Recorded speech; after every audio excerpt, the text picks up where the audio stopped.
Hello and welcome back to Kaizen classes. आज के इस वीडियो लेक्चर में हम उत्तराखंड पब्लिक सर्विस कमीशन के भारत के भूगोल के सेक्शन से जो सवाल पूछे गए हैं, यानी पिछले सालों में यूकेपीएससी ने इंडियन ज्योग्राफी से जो सवाल पूछे हैं उनके ऊपर डिस्कशन करेंगे।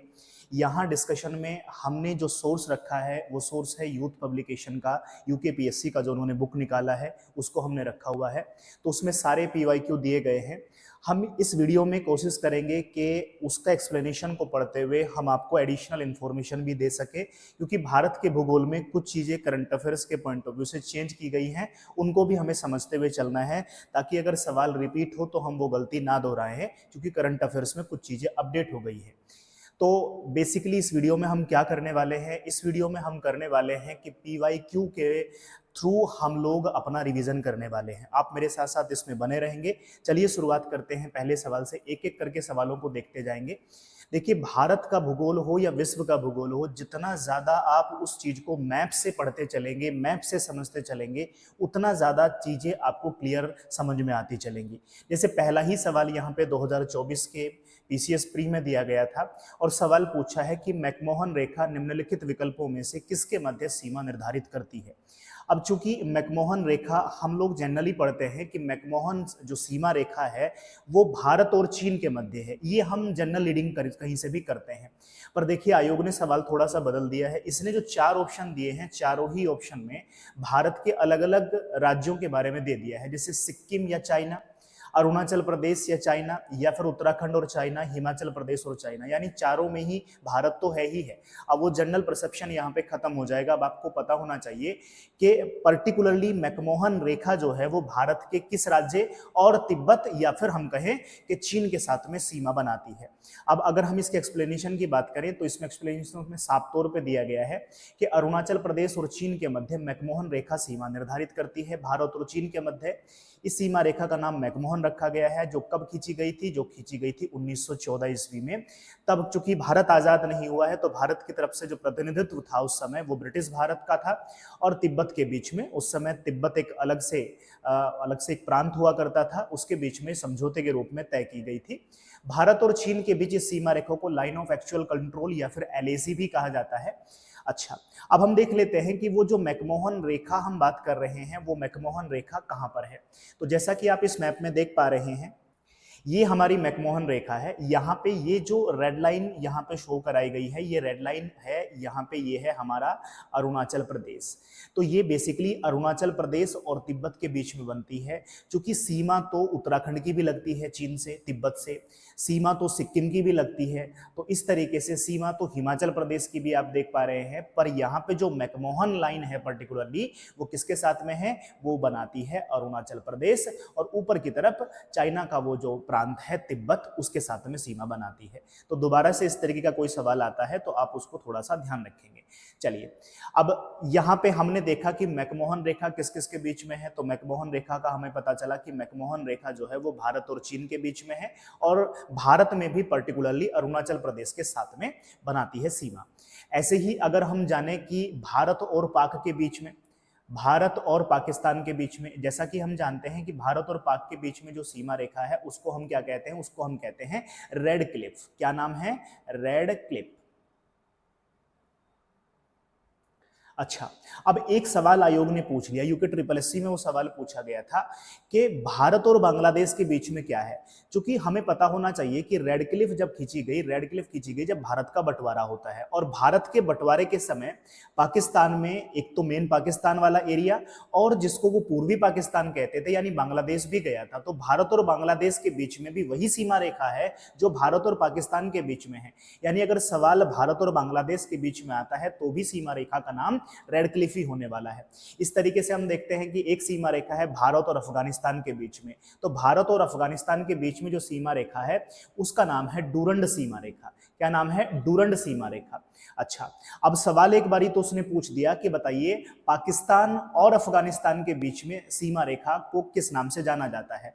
क्योंकि जिस समय सीमा रेखा ये खींची गई, डूरंड सीमा रेखा, उस समय पाकिस्तान भारत का हिस्सा है, इसलिए पाकिस्तान और अफगानिस्तान के बीच बीच में भी जो सीमा रेखा है वो डूरंड सीमा रेखा है। यानी ये जो सीमा रेखा के नाम है, इसको समझने के लिए हमें थोड़ा सा इतिहास की तरफ जाना पड़ेगा, फिर चाहे वो डूरंड सीमा रेखा हो, रेडक्लिफ सीमा रेखा हो, या फिर हो आपकी मैकमोहन। चलिए नेक्स्ट सवाल की तरफ बढ़ते हैं। सवाल है, भारतीय मानक समय निम्नलिखित में से किस देशांतर रेखांश पर आधारित है? यानी पूछा है कि क्या लॉन्गिट्यूड है भारतीय मानक समय रेखा का। तो इंडियन स्टैंडर्ड टाइम के बारे में पूछा है, बेसिकली इसने आईएसटी के बारे में पूछा है।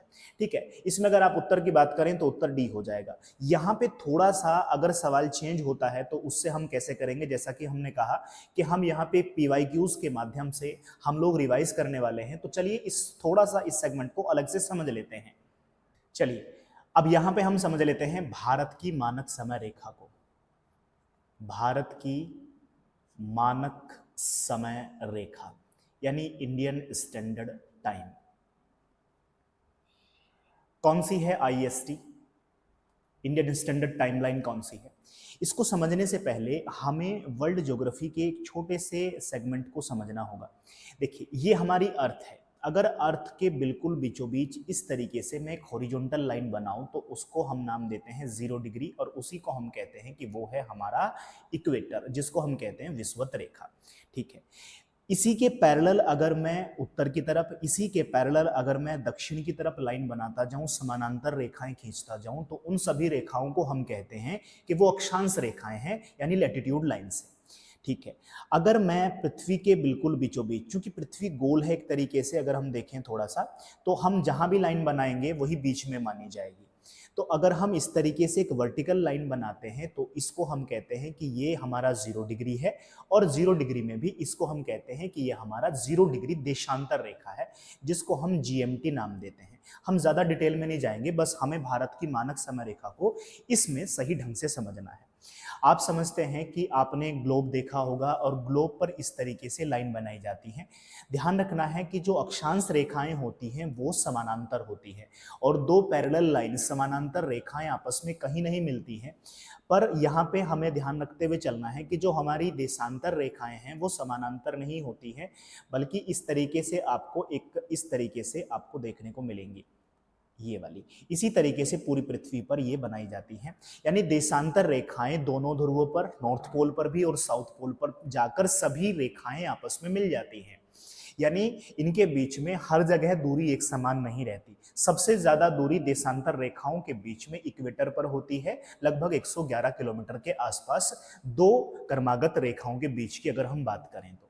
ठीक है, हमने इसको 0 डिग्री मान लिया, और चूंकि ये लाइन जहां से गुजारी गई, जहां से इसको खींचा गया, वहां वो था लंदन का ग्रीनविच, इसलिए हमने इसको नाम दे दिया जीएमटी, ग्रीनविच मीन टाइम। यानी पूरी पृथ्वी का समय हम इस जीएमटी से यानी 0 डिग्री से निकालने वाले हैं। अब चूंकि पूरी पृथ्वी का समय निकालना था तो हमने पृथ्वी के बिल्कुल बीचों बीच एक लाइन बनाई और उसको हमने 0 डिग्री नाम दे दिया। अब यहीं से हम पूरी पृथ्वी के समय का निर्धारण कर रहे हैं। ठीक है, पर हमें तो देखना है कि हम, चूंकि हमें पता है कि जो भारत है वो, अगर हम इस 0 डिग्री के संदर्भ में देखें तो 0 डिग्री के संदर्भ में वो पूर्वी दिशा में पड़ता है, और अगर हम इसके संदर्भ में देखें इक्वेटर के संदर्भ में, तो उत्तर की तरफ पड़ता है। इस तरीके से हम निकाल पाते हैं कि भारत का जो अक्षांशीय विस्तार है या देशांतरीय विस्तार है या भौगोलिक स्थिति है बेसिकली, तो भौगोलिक स्थिति उसकी जो है वो उत्तर पूर्व में है, तो यहाँ कहीं पे भारत है। अब हमें निकालना है भारत की मानक समय का। तो भारत की मानक समय रेखा निकालने के लिए हमें भारत के बीचों बीच से गुजरने वाली लाइन को देखना पड़ेगा, और वो लाइन कौन सी होगी? क्योंकि हमने कहा कि हर एक लाइन इस तरीके से गुजरेगी और ऐसे जाकर के दोनों ध्रुवों पर मिल जाएगी इस तरीके से। तो कोई तो रेखा होगी जो भारत के बिल्कुल बीचों बीच से गुजर रही होगी।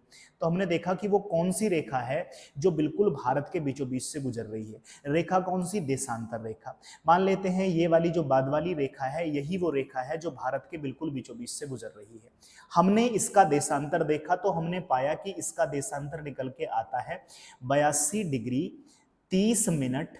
चूंकि पूरब में है तो इसलिए हम इसको लिखते हैं ईस्ट लॉन्गिट्यूड, यानी पूर्वी देशांतर। बेसिकली ये एक है जो भारत की मानक समय रेखा का देशांतरीय विस्तार है। अब यहाँ पे जो हमें हमारे लिए समझने लायक है, देखिए आपको पता है कि पृथ्वी अपनी अक्ष पर घूम रही होती है और पृथ्वी 24 घंटे में एक पूरा चक्कर काट देती है, एक पूरा चक्कर लगा देती है। यानी हमने समझा कि कितने डिग्री का कोण घूम जाती है पृथ्वी। पूरा चक्कर लगाने का मतलब है कोई चीज यहां से चली और घूम करके फिर से इसी स्थान पर पहुंच गई, इसका मतलब है एक पूरा चक्कर लगाया, यानी 360 डिग्री का कोण घूम गई। तो हमने देखा कि 24 घंटे में 24 घंटे में पृथ्वी कितने डिग्री का कोण घूम जाती है, तो हमने जाना 360 डिग्री का। तो अगर मैं निकालूं कि एक घंटे में पृथ्वी कितने डिग्री का कोण घूम जाएगी, तो मैं कहूंगा 360/24। इस तरीके से अगर मैं इसको यहां पे डिवाइड करूंगा तो ये आ जाएगा मेरा 15। यानी मैं कह सकता हूं कि एक घंटे में पृथ्वी कितने डिग्री का कोण घूमेगी, 15 डिग्री का कोण। ये भी मुझे पता है कि 1 घंटा 60 मिनट का होता है। क्या मैं ऐसा कह सकता हूं कि 15 डिग्री कोण घूमने में पृथ्वी को कितने मिनट का समय लगता है, तो हम कहेंगे 60 मिनट का समय लगता है। तो मैं कहूंगा 1 डिग्री का कोण घूमने में कितने का लगेगा, आप कहेंगे 60/15, यानी कितना आ जाएगा, 4 मिनट। यानी 1 डिग्री घूमने में पृथ्वी को कितने मिनट लग रहे हैं, तो हम कह रहे हैं 4 मिनट। बस ये हमें यहां से फाइंड करना था, अब हम समय निकाल सकते हैं। ठीक है, अब देखिए यहां पर पहुंचते हैं। चूंकि हमें पता है कि भारत की जो मानक समय रेखा है वो 0 डिग्री से इतने डिग्री के कोण पर है, 82.5 डिग्री, 82 डिग्री एंड हाफ, ये ईस्ट लॉन्गिट्यूड पर भारत का मानक समय रेखा है। यानी पृथ्वी को इतने डिग्री का कोण घूमना पड़ेगा, तब ये यहाँ पे बिल्कुल सामने आएगा। अगर मैं आपको यहाँ पे कर दूं इस तरीके से कि आप यहाँ पे खड़े हुए हैं, तो कितने डिग्री का कोण घूम के आपके सामने आएगी, तो इतने डिग्री का कोण घूमेगी पृथ्वी, तब आपके सामने पहुंचेगा ये वाला बिंदु जो भारत की मानक समय रेखा है। अब हम निकाल लेते हैं कि यहां से यहां तक पृथ्वी को इतना समय लगा घूमने में, तो हम देखेंगे कि टोटल टाइम कितना लगता है अगर इतने डिग्री है। तो अब हमने यहां से ये फाइंड कर लिया कि 1 डिग्री घूमने में पृथ्वी को 4 मिनट लगते हैं। अच्छा, यहाँ पे जो लिखा हुआ है 82 डिग्री 30 मिनट ईस्ट लॉन्गिट्यूड, यहाँ मिनट लिखने का क्या मतलब है, यहाँ मिनट का मतलब होता है, हमें पता होना चाहिए कि 1 डिग्री 60 मिनट के बराबर होता है। यानी जैसे ही ये 30, 31, 32, 45, 50, 55, 57, 58, 59 जैसे ही होगा, फिर यहाँ पे 83 हो जाएगा। यानी ये कब तक रहेगा, 59 तक रह सकता है, इसके बाद में फिर सीधा कन्वर्ट हो जाएगा नेक्स्ट डिग्री में।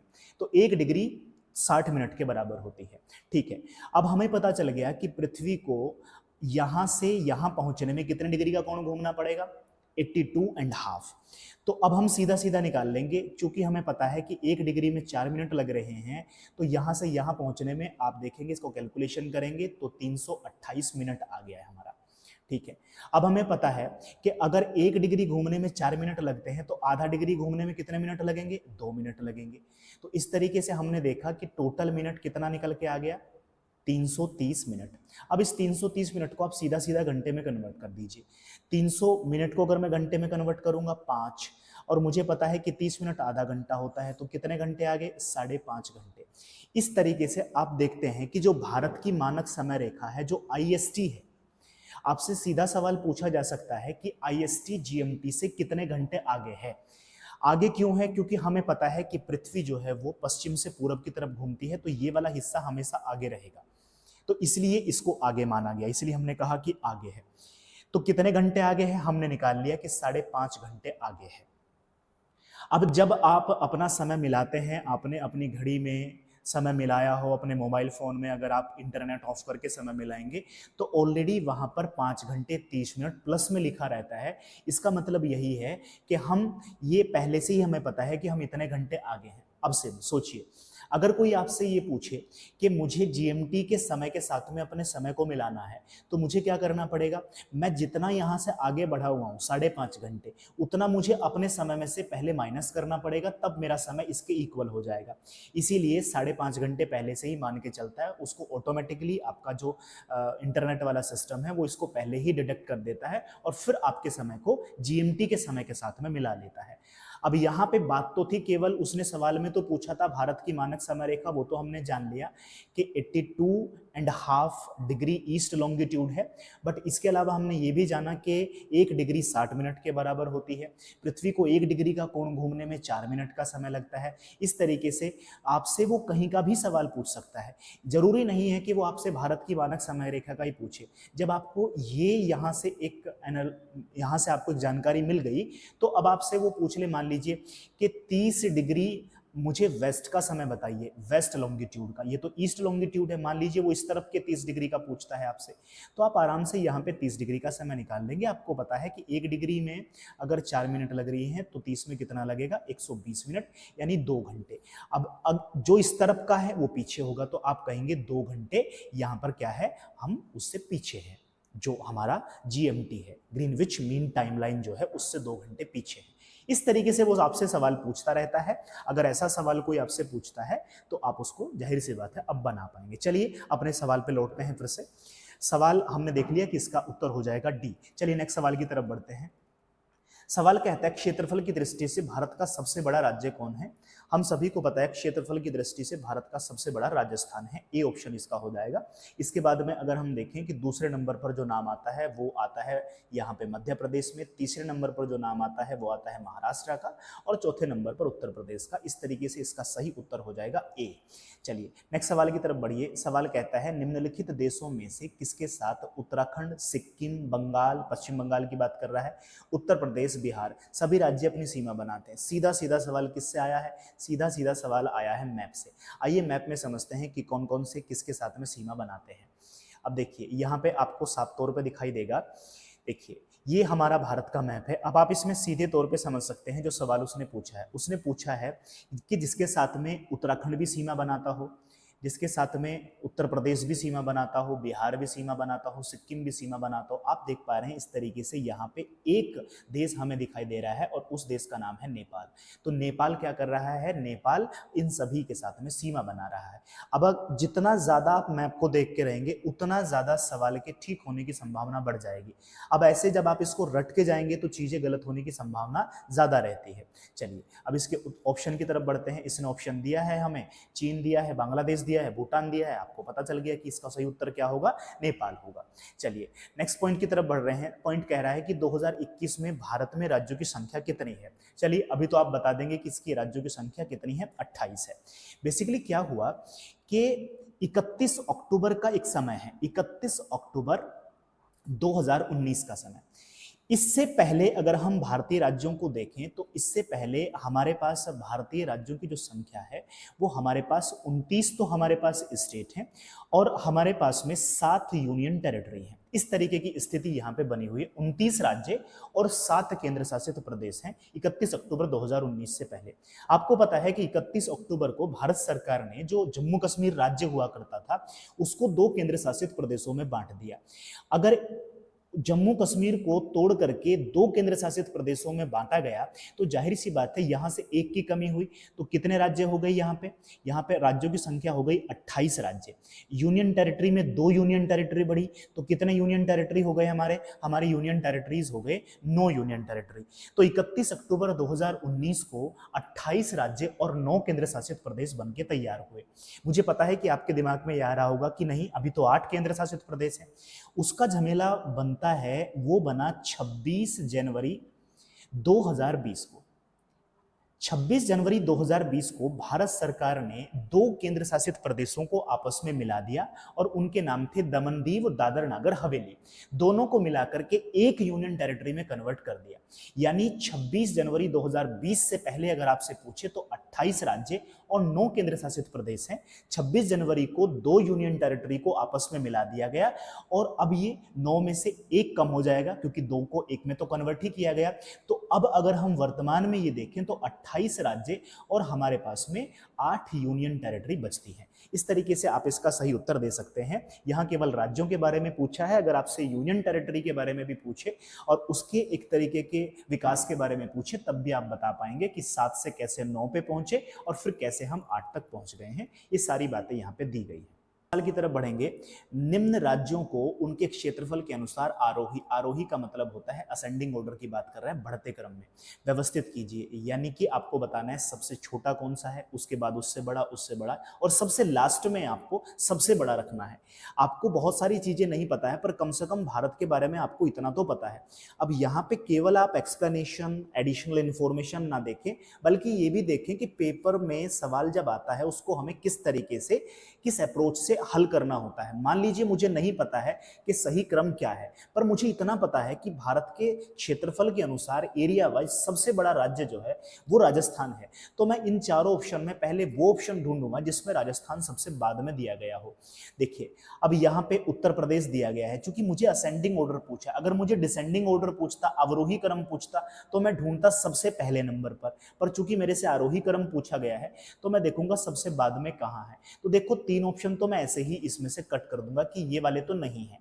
हम इसकी तरफ बढ़ते हैं कि ये ऑप्शन होने की संभावना बढ़ती है, ऑल्दो आयोग ने इसमें जो ऑप्शन बनाए हैं वो ऑप्शन उसने गलत बनाए हैं। बेसिकली क्या है कि अगर हम सही, जैसे यहाँ पे इन्होंने दिया भी है, अगर हम सही आरोही क्रम के हिसाब से देखें तो देखिए पहले नंबर पर इस तरीके से आप देख पाएंगे कि 1,96,244 वर्ग किलोमीटर में गुजरात है, यानी सबसे छोटा इनमें अगर हम बात करें तो गुजरात आता है। दूसरे नंबर पर अगर हम बात कर रहे हैं तो दूसरे नंबर पर यहां पर हमें दिखाई दे रहा है उत्तर प्रदेश। तीसरे नंबर पर हम देख पा रहे हैं मध्य प्रदेश को, और सबसे बाद में तो जैसा कि हमने कहा राजस्थान आना ही था। तो यहाँ पे ऑप्शन सही नहीं बनाए हैं, अगर ऑप्शन सही रहते तो मैं मुझे क्या सर्च करना था, सबसे बड़ा। तो जो आपके पास इंफॉर्मेशन है उसी को आप किस तरीके से एग्जामिनेशन हॉल में यूटिलाइज करेंगे वो भी आपको यहाँ पे एमसीक्यूज या पीवाईक्यूज सॉल्व करते हुए देखते चलना है। चलिए नेक्स्ट सवाल की तरफ बढ़ जाते हैं। इसमें केवल राजधानी पूछा इम्फाल किस राज्य की राजधानी, आप सबको पता है इम्फाल जो है हमारे मणिपुर, जो हमारा नॉर्थ ईस्ट में एक राज्य है, उसकी राजधानी है। साथ में औरों की भी पता है आपको, जैसे अरुणाचल प्रदेश की राजधानी आपको पता है कि ईटानगर है, यहाँ पे दिया भी गया है। असम की राजधानी हम जानते हैं दिसपुर है। नागालैंड की राजधानी हमारी कोहिमा है, ये हमें पता भी होना चाहिए, सवाल पूछा जा सकता है, बहुत पुराना सवाल नहीं है, 2021 में यहाँ पे सवाल पूछा गया है एपीएस मेंस में। नेक्स्ट सवाल की तरफ बढ़िए। कहता है निम्नलिखित में से कौन सा नगर जो है वो कर्क रेखा के सबसे निकट है। पहले कर्क रेखा को समझ लेते हैं और उसके बाद में आगे बढ़ते हैं, एडिशनल इंफॉर्मेशन यहाँ पे जान लेते हैं। चलिए कर्क रेखा के बारे में बात कर रहा है। ये हमारी इस तरीके से पृथ्वी है, पृथ्वी पर बिल्कुल बीचों बीच जो लाइन बनाएंगे मैंने कहा उसको हम कहते हैं कि वो इक्वेटर है। क्या है, विषुवत रेखा है। इसी के पैरेलल जब हम लाइन बनाते चलेंगे तो उनको हम अक्षांश रेखाएं कहेंगे।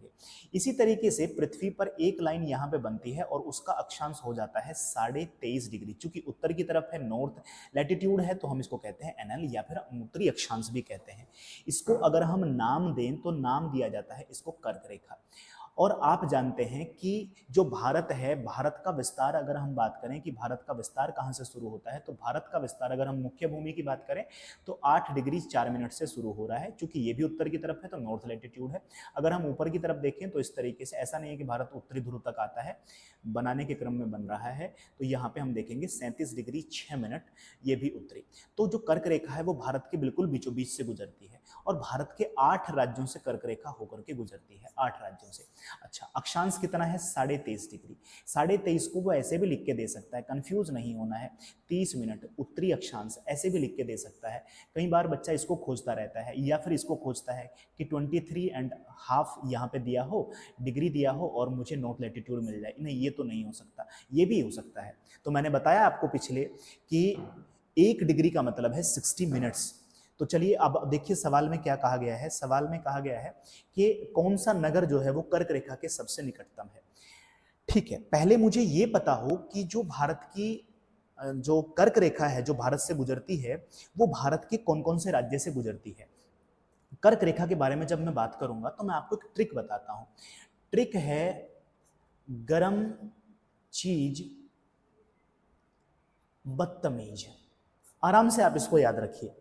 ग से गुजरात हो जाएगा, आर से राजस्थान राज्य है हमारा, एम से मध्य प्रदेश है। ध्यान रखना है बस, च को तो आप बदल लेंगे छ से और ज को बदल लेंगे झ से। अगले वाले से छ से हमारा हो जाएगा छत्तीसगढ़, झ से हमारा हो जाएगा झारखंड, ब से हो जाएगा हमारा वेस्ट बंगाल यानी पश्चिम बंगाल, त से हमारा त्रिपुरा बन के आएगा और मिज से हमारा बनेगा मिजोरम।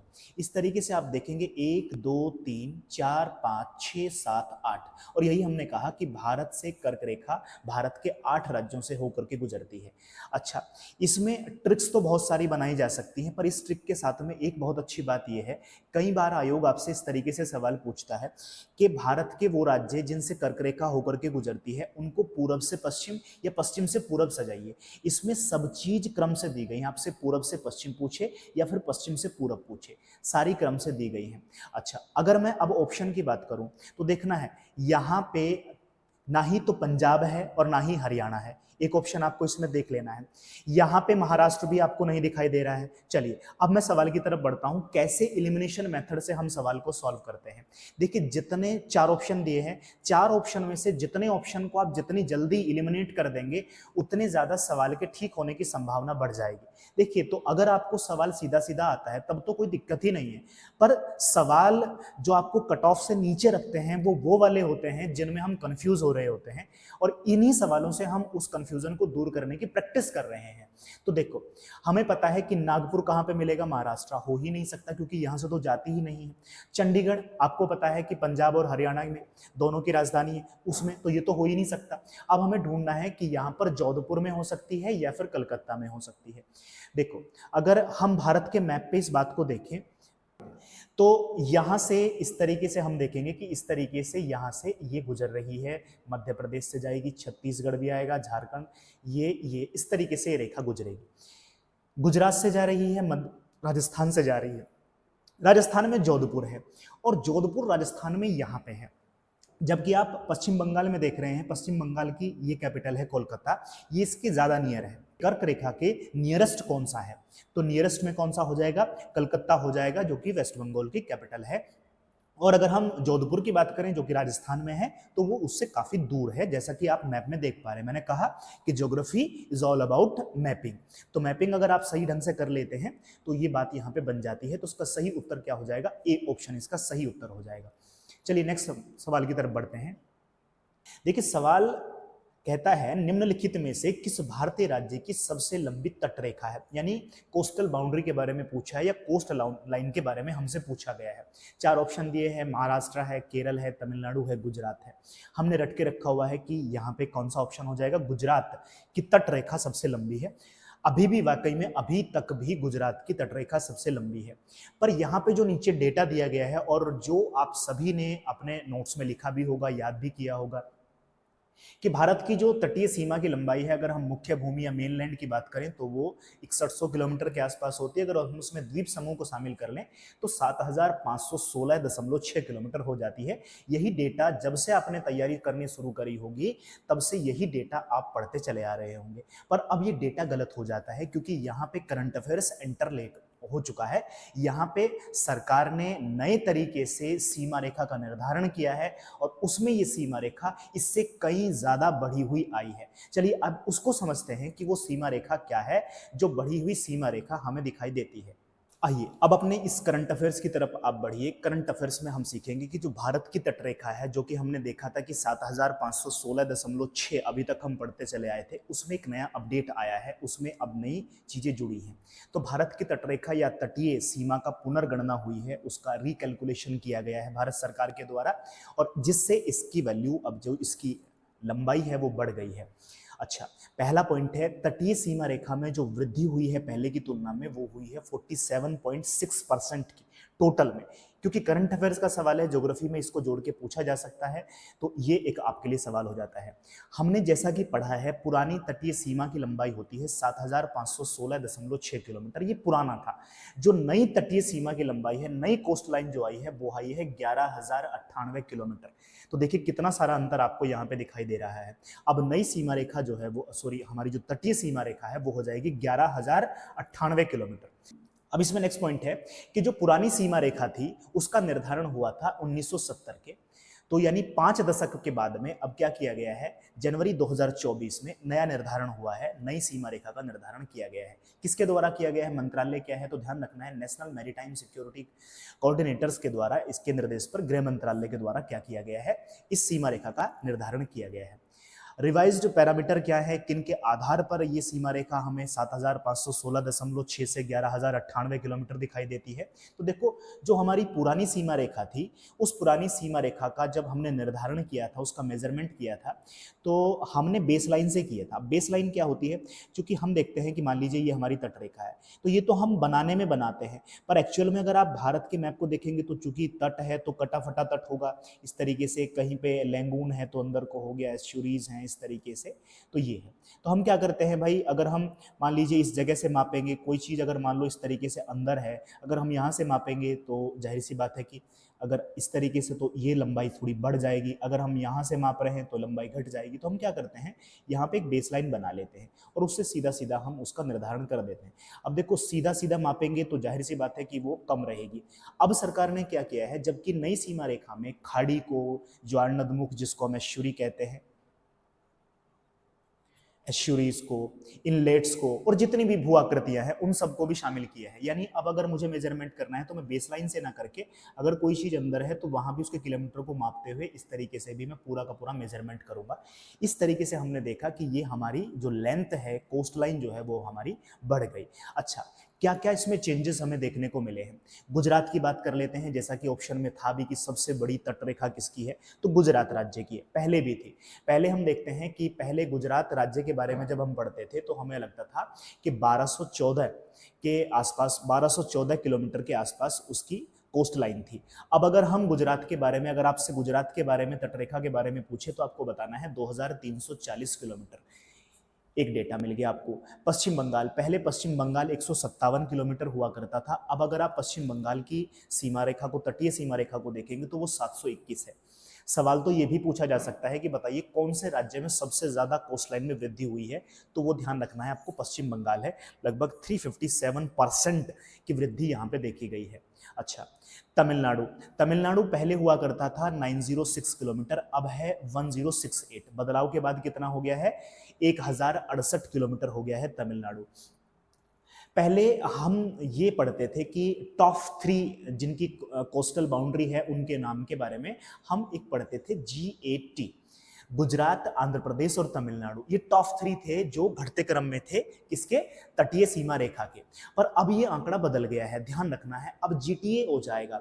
जीटीए क्यों हो जाएगा कि तमिलनाडु की जो सीमा रेखा है, तटीय सीमा रेखा है, वो आंध्र प्रदेश से ज्यादा हो गई है। अगर मैं आंध्र प्रदेश की बात करूं तो आंध्र प्रदेश हो गया है फिलहाल 1053, यानी 1053, और जबकि हम देख पा रहे हैं कि तमिलनाडु हो गया है 1068। तो अब तमिलनाडु जो है वो आंध्र प्रदेश से ज्यादा है, ये यहाँ पे चेंजेस देखने को मिले हैं। चलिए नेक्स्ट अगर हम बात करें पौंडीचेरी की, तो पौंडीचेरी पहले 47 हुआ करता था और 42.65 हो गया है, तो यानी ये कम हुआ है। इसके बाद देखें सबसे कम वृद्धि किसमें हुई है, सबसे ज्यादा तो हमने देखा कि 357% जो है वो वेस्ट बंगाल में हुई है। सबसे कम की बात करें तो केरल में हुई है, केवल 30 किलोमीटर की वृद्धि। अगर हम टोटल उसके इंक्रीज को देखें तो 5% हमें देखने को मिलता है। अंडमान एवं निकोबार जो कि हमारा एक यूनियन टेरिटरी है, तो पहले हुआ करता था 1962 किलोमीटर, अब हो रहा है 3083.5 किलोमीटर, जो अब राज्यों तथा केंद्र शासित प्रदेशों में सबसे ज्यादा क्या है, अगर हम देखें तो उसकी कोस्टलाइन हो जाती है।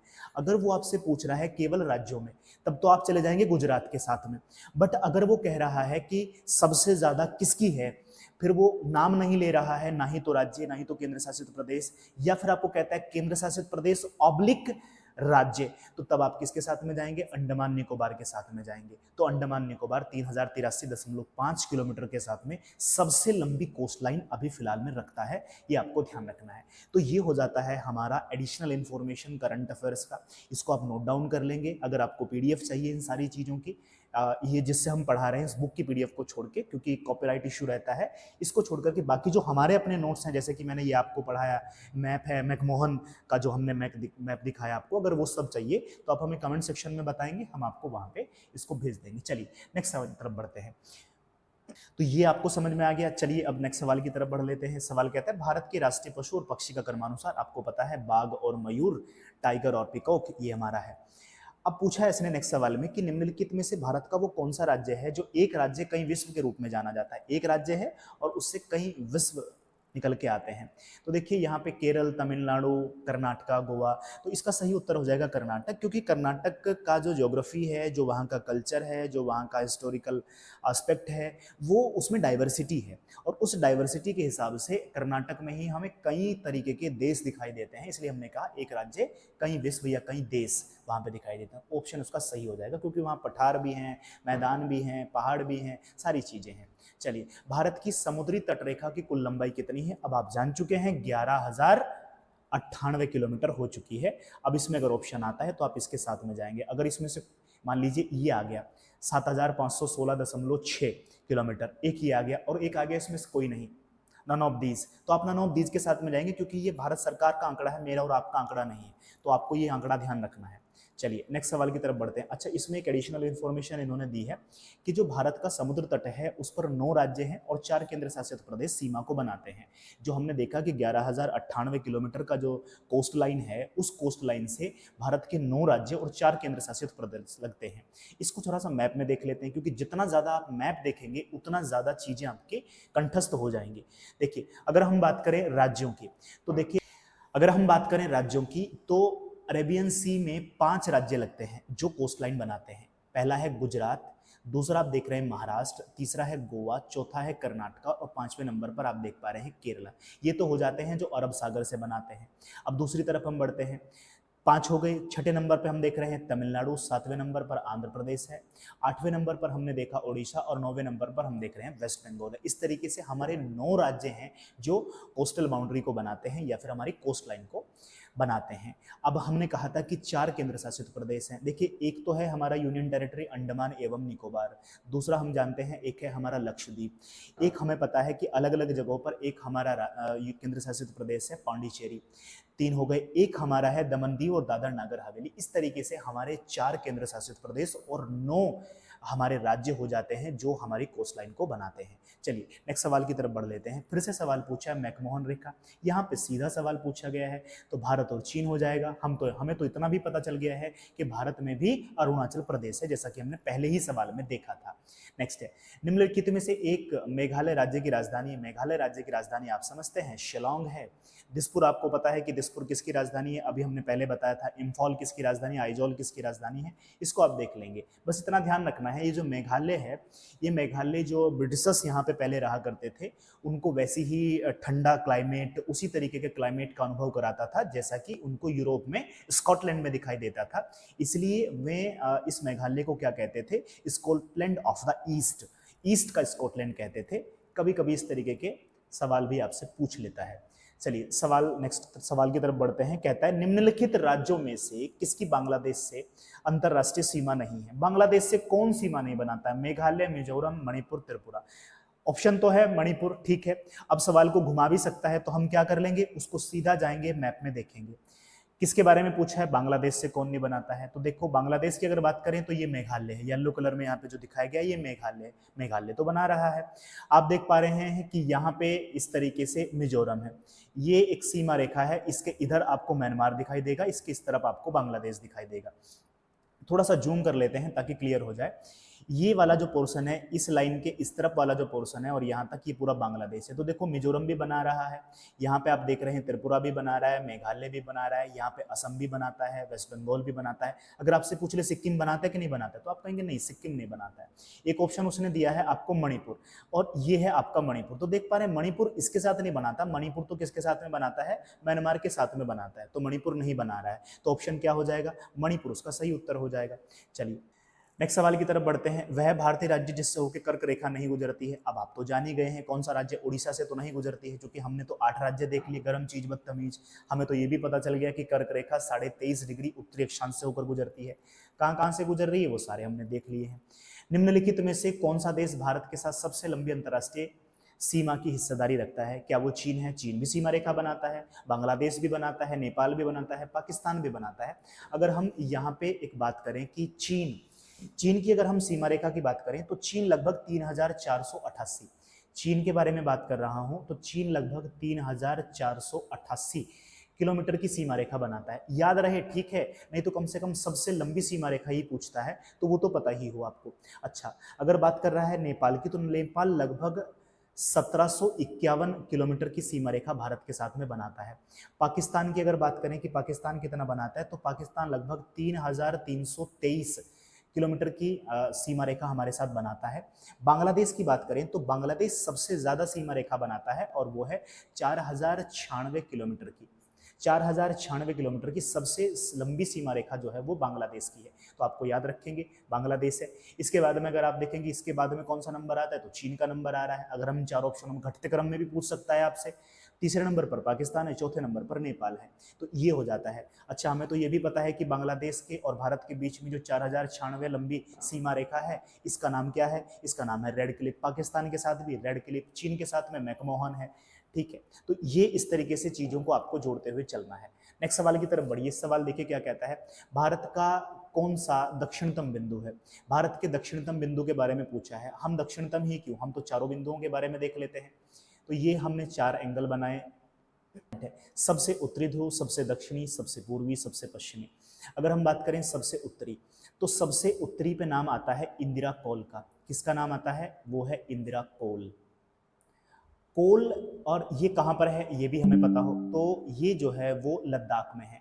जो हमारा लद्दाख यूनियन टेरिटरी है वहाँ पे इंदिरा कोल है। लद्दाख में कोल का मतलब होता है दर्रा, और दर्रा पहाड़ों में पाया जाएगा, तो ध्यान रखना है कोल, इंदिरा कोल हमेशा उत्तर की तरफ है। ठीक है, अगर हम इसका अक्षांशीय विस्तार देखें तो 37 डिग्री 6 मिनट उत्तरी जो अक्षांश है वो इसका लैटिट्यूड हो जाएगा। अगर हम दक्षिणी बिंदु की बात करें तो दक्षिणी बिंदु है हमारा, इसका नाम भी इंदिरा है, तो कंफ्यूजन ना हो इसलिए मैंने कोल को बताया कि कोल को दर्रा कहते हैं। इसका नाम है इंदिरा पॉइंट। तो इंदिरा पॉइंट कहाँ पर है, ये भारत के सबसे दक्षिणतम बिंदु में आता है, और भारत का सबसे दक्षिणतम बिंदु जो है वो आपको अंडमान एवं निकोबार में मिलेगा। अंडमान निकोबार में भी यहाँ पे ग्रेट निकोबार में ये आपको देखने को मिलेगा। कहाँ पे मिलेगा, ग्रेट निकोबार में। इसका अगर हम अक्षांश देखेंगे तो वो हो जाएगा 6 डिग्री 45 मिनट। उत्तरी अक्षांश के बारे में बात कर रहे हैं। संपूर्ण भारत जो है 6 डिग्री 45 मिनट से शुरू होता है, तो यहीं से इसका सबसे दक्षिणी बिंदु हो जाएगा। अगर वो मुख्य भूमि आपसे पूछता, तमिलनाडु में कैप कैमोरिन आपसे पूछता, या फिर है उसमें कन्याकुमारी है, तो कन्याकुमारी का कितना है, तब आप 8 डिग्री 4 मिनट के साथ जा सकते थे। ठीक है, अगर हम सबसे पूर्वी बिंदु की बात करेंगे तो वो हमारा अरुणाचल प्रदेश में होगा, और अरुणाचल प्रदेश में जो हमारा सबसे पूर्वी बिंदु होता है उस बिंदु को हम कहते हैं कि वो है हमारा किबिथु। नाम क्या हो जाएगा, नाम हो जाएगा किबिथु। किबिथु। और चूंकि यहाँ पे जब हम देखेंगे तो इसको हम देशांतर के क्रम में देखेंगे, इसको अक्षांश नहीं देखेंगे, इसको देशांतर देखेंगे। अगर हम यहाँ पे देशांतर की बात करें तो यहाँ पे देशांतर हो जाएगा 97 डिग्री 25 मिनट। किबिथु कहाँ पर है, 97 डिग्री 25 मिनट, और इसको हम लिखेंगे ईस्ट लॉन्गिट्यूड। अगर हम देखें कि भारत का सबसे पश्चिमी बिंदु है तो इसका नाम होता है, कई जगह पे इसको गुहार मोती कहते हैं, कई जगह पे गुहार मोती कहते हैं, कहीं पे गुहार मोतो भी कहते हैं। तो गुहार मोती यहाँ पे, और इसका अगर हम देशांतर देखें तो वो 68 डिग्री 7 मिनट ईस्ट लॉन्गिट्यूड हमारा हो जाएगा। तो चार अक्षांश आपको बेसिकली याद रखने हैं। अगर मैं आपसे कहूँ, सबसे उत्तरी हमारा है 37 डिग्री 6 मिनट उत्तरी अक्षांश, सबसे दक्षिणी है हमारा 6 डिग्री 45 मिनट, ये भी क्या है, हमारा उत्तरी अक्षांश है। सबसे अगर मैं पूर्वी की बात करूं तो ये हो जाएगा 97 डिग्री 25 मिनट, और ये है हमारा पूर्वी देशांतर। सबसे पश्चिमी की बात करूं तो 68 डिग्री 7 मिनट जो है वो मेरा ईस्ट लॉन्गिट्यूड है, यानी पूर्वी देशांतर है। ये चार बिंदु आपको याद रखने हैं, केवल एक क्यों रखें, एक से ज्यादा रख लीजिए आप। चलिए नेक्स्ट पॉइंट की तरफ बढ़ते हैं, सवाल की तरफ बढ़ेंगे। कहता है म्यांमार की सीमा के सारे भारत के राज्यों का उत्तर से दक्षिण का सही क्रम है। फिर से मैप का सवाल है, आइए मैप में ही देख लेते हैं फिर, और यहाँ पे एकदम से हमारा सवाल हल हो जाएगा। देखो क्या कह रहा है, म्यांमार, ये है म्यांमार की सीमा, यहाँ तक इस तरीके से, ये पूरा म्यांमार है। यहाँ पे ये जो आप देख पा रहे हैं ये पूरा यहाँ पे म्यांमार है। इससे ऊपर हमें चीन दिखाई देगा, और इसके इस तरफ बांग्लादेश है। ये पूरा एरिया यहाँ पे म्यांमार का है, जहाँ पे मैं पॉइंट आउट कर रहा हूँ। तो देखो, पहले तो है अरुणाचल प्रदेश, इसके बाद में यहाँ पे जो रेड कलर है ये है नागालैंड का, इसके बाद में आता है मणिपुर का नाम, इसके बाद में आता है मिजोरम का नाम। तो ध्यान रखना, अरुणाचल प्रदेश, नागालैंड, मणिपुर और मिजोरम। ऑप्शन में देख लीजिए क्या पूछा है उसने, वो भी देख लेते हैं। उसने पूछा है कि दक्षिण, उत्तर से दक्षिण पूछा है उसने मुझे, यानी नॉर्थ से साउथ। तो सबसे उत्तर में हमने क्या बताया था, यहाँ पे था अरुणाचल प्रदेश, उसके नीचे हमने देखा नागालैंड, उसके नीचे हमने देखा मणिपुर है, उसके नीचे हमने देखा मिजोरम है। तो ऑप्शन ए इसका सही उत्तर हो जाएगा, बाकी सब ऑप्शन इसमें ठीक नहीं है। तो कितने सारे सवाल तो हैं जो मैप से हल होने वाले हैं। नेक्स्ट सवाल की तरफ बढ़िए। कहता है निम्नलिखित में से कैपकोरिन के नाम से कैमोरिन के नाम से किसको जाना जाता है? तो कैप कैमोरिन जो है वो कन्याकुमारी को कहा जाता है, जो कि तमिलनाडु में है। और यहाँ पे कन्याकुमारी या कैप कैमोरिन में जो है वो 3 सागर कहते हैं मिलते हैं। इस तरीके से मान लीजिए भारत है, तो यहाँ पे हमें देखने को मिलता है बे ऑफ बंगाल, यहाँ पे हमें मिलता है अरेबियन सी, और यहाँ पे हम जानते हैं कि यहाँ पे है इंडियन ओशन, और ये है वो पॉइंट जिसके बारे में बात कर रहा है। तो यहाँ पे तीनों का मिलन बिंदु हमें देखने को मिल रहा है, कैप कैमोरिन ये है। अगर आपसे इसका अक्षांश भी पूछता तो आप अक्षांश भी बताते, कितना बताते? 8 डिग्री 4 मिनट नॉर्थ लैटिट्यूड, यानी उत्तरी अक्षांश। सारी चीजें आप एक दूसरे से इंटरलिंक करके चलेंगे। भारत के निम्नलिखित में से भारत के कौन से राज्य को भारत का कोहिनूर कहा जाता है? तो इसका नाम हो जाता है आंध्र प्रदेश। आंध्र प्रदेश को कोहिनूर कहा जाता है। कितने भारतीय राज्यों से होकर कर्क रेखा गुजरती है? एकदम आपके लिए बच्चों वाले सवाल हो जाएंगे, तो ये हो जाएगा हमारा 8 राज्यों से होकर भारत के कर्क रेखा गुजरती है। चलिए, इसका जो टॉपिक नंबर 2 है, जहाँ पे हमें माउंटेन्स के बारे में, प्लेटूज के बारे में, प्लेन्स के बारे में, और जो हमारे पासेस हैं, दर्रे हैं, उनके बारे में इसके बाद में हम दूसरी वीडियो लाएंगे, उसमें बात करेंगे। सेम डिटेल से हम चीज़ों को बताते चलेंगे। इसलिए हमारी इस वीडियो का टॉपिक है कि हम रिवीजन करेंगे किसके माध्यम से? PYQs के माध्यम से। तो रिवीजन थ्रू PYQs, इसमें आपको एडिशनल इन्फॉर्मेशन भी, जानकारी भी, और कैसे सवाल आयोग पूछता है, एलिमिनेशन मेथड कैसे काम करता है, कैसे किसी सॉल्व पेपर को एग्जाम में हम किसी सवाल को सॉल्व करते हैं, तो सारी बातें हम इसमें सीख ही रहे हैं। आई होप आपके लिए ये वीडियो इन्फॉर्मेटिव रहेगा। तो चलिए, अगर आपको सही लगता है तो वीडियो को लाइक करें, शेयर करें, और कमेंट करके अपना अनुभव इसमें हमारे साथ साझा करिए। चलिए, मिलेंगे नेक्स्ट वीडियो में, तब तक के लिए थैंक यू।